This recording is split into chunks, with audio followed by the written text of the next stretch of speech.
Alpha 7 getting right back at it in the Lobster building. I also see one of the Abrupt Slayers players actually dropping to the warehouses, so that's something that BTR should have to be aware of. But this bootcamp battle 2.0 is underway between Alpha 7 and BTR. Well, here they go. One thing I noticed right off the bat is that Bigatron opted to kind of move away from Lobster building this time, so they gave that position to Alpha 7, but they are playing it very split right now. The only issue is Microboy is completely out of position, and I believe that those communications are going to be coming from Alpha 7.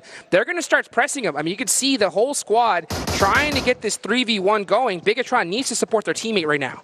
As much as I'm a fan of BTR not going Lobster, if you're going to go on the side, in my opinion, you want to drop on a 2-2 split on the side, but Microboy jump down comes through. Senna is going to get that knockdown, and Alpha 7 continuing as they left off before the reset, grabbing a kill onto BTR. And the punch out as well. I mean, coming down from the sky. I mean, this is that recognition. These squads, if they smell a little bit of weakness, one player that is a little bit too far out of position, they are going to take their time, find a way to be able to get to you, and at this level, with this much money on the line, there's no fighting fair. I mean, no about 1v1s. I mean, they will bring the whole squad to come take you out.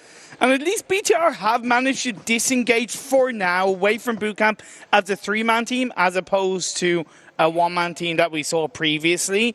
I was thinking maybe Shuri might have been looked to capitalize on that, but because BTR didn't head towards the warehouse and Shuri is just kind of staying on his own, recognizing that it's not worth overextending it, especially seeing on the kill feed what Alpha 7 are capable of.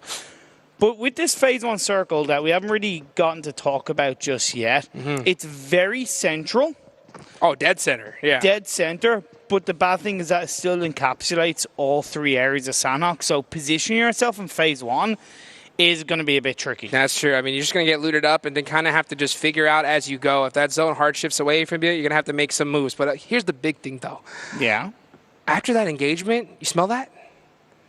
I think we're starting to smell some weakness, baby. I think these teams are starting to see it from Bigatron. I think we're starting to see like a little bit of overconfidence coming from these other squads. I mean, because at the end of the day, when we saw in league play, I mean, I think a team, if they went up against this team, they were just instantly like, oh my gosh, it's Bigatron.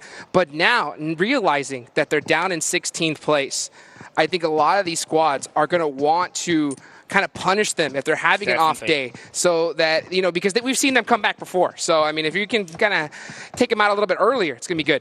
And even just to kind of, you know, give you a typical example, even though it's a little bit of a different situation, we saw in the PMWL West back 6 months ago, plus Cloud9, the team smelt weakness from Cloud9 in the last Super weekend.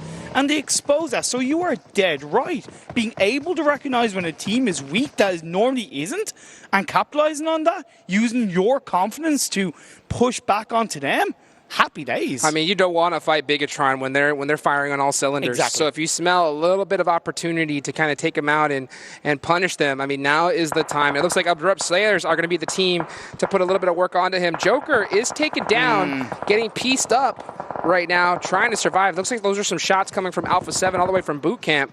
But it looks like they will be able to get off this res as Bigatron is just holding this ridge right here by the water.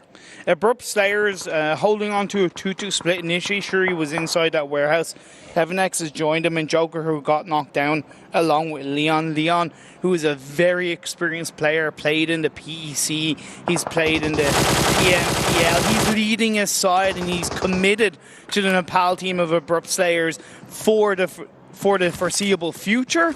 And with his experience, I'm really hoping Abrupt Slayers can really use that to their advantage. Oh, what a great shot from Leon. Like you mentioned, onto Ryzen. And right now, we just saw this Bigatron team is in trouble. They're in big trouble right now. They got pushed away hard from boot camp. And they have practically no loot to their name. We saw Luxy, no helmet, no vest. I mean, one shot of 7-6, and this guy is down. So this squad's in big trouble. Yeah, I think Zuxy just realizing it, just jump into water at this point. I was just thinking that. Would they be better off just jumping in the water? Yeah, of course, they're not able to technically go anywhere to they can't get pushed. Loot up, but at the end of the day, they can't exactly kind of get pushed being inside the water. Talk about a couple of teams who are rotating closer to the edge of the circle. Navi, who dropped on the northwest of the Northwest Island, have made their way down to the Trifecta area, which is very valuable on this kind of phase 1 circle. Nova have all 4 members in the center. Zeus are a little bit to the east of them. And Digital Athletics are very central inside this phase 1, just to the north of Zeus. And guess what, man? Tick, tick, tick. The clock is ticking, and all these teams, they are looting up, getting more prepared. And Bigatron, they're spending this time right now just swimming, trying to find a position to be able to get some loot because they need it desperately. So they're going to be definitely behind going into this match. Looking forward to see how they're going to be able to bounce back. And still early on, circle number 1. And all these teams, you could just see doing exactly what I was mentioning, just trying to loot up, get ready for these upcoming zones of just straight Sandhawk madness. And when it comes to endgame, RQ dropped in Painan. They've disengaged away from Painan, gone a little bit more up north. So they're by those compounds that's just to the east of the bridge. Team that I'm a little bit surprised have not started moving yet is Secret Jin down on the coastline of the southwest island. They have a 4-man spread, and yeah, okay, they're kind of taking advantage of all that loot.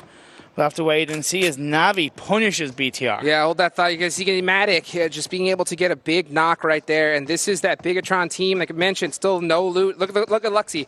No helmet, no vest. And I think at this point, these guys just need points desperately. I think they're just going for survival and opting to leave his brother out there knocked and getting ready to get thirsted. Like, you got to think. Max touched upon it a little bit. Would you have expected if I had said to you, or somebody had said to you, BTR will be looking a shadow of their former selves by game 3 or by game 4 of the PMGC finals, you would tell them to shut up. You'd be like, nah, get out of here. But that's exactly what we're seeing, and it's a reality. It's a reality that they need to realize that they can't let this continue, that they have to try and turn this around, whether it's in this game or whether it's the final 2 games of the day. We'll see right now. Luxy, he's got nothing. He's holding this rock, and the rest of the squad, they're pushing so well together. I think, oh boy, he spotted him. Yeah, he's going to get some shimmies going right here. Luxy's going to try to do something, but I don't think he's going to stand a chance. I mean, there's just too much pressure going on. Beautiful. Yeah, and he's going to get finished out. So there goes Bigatron.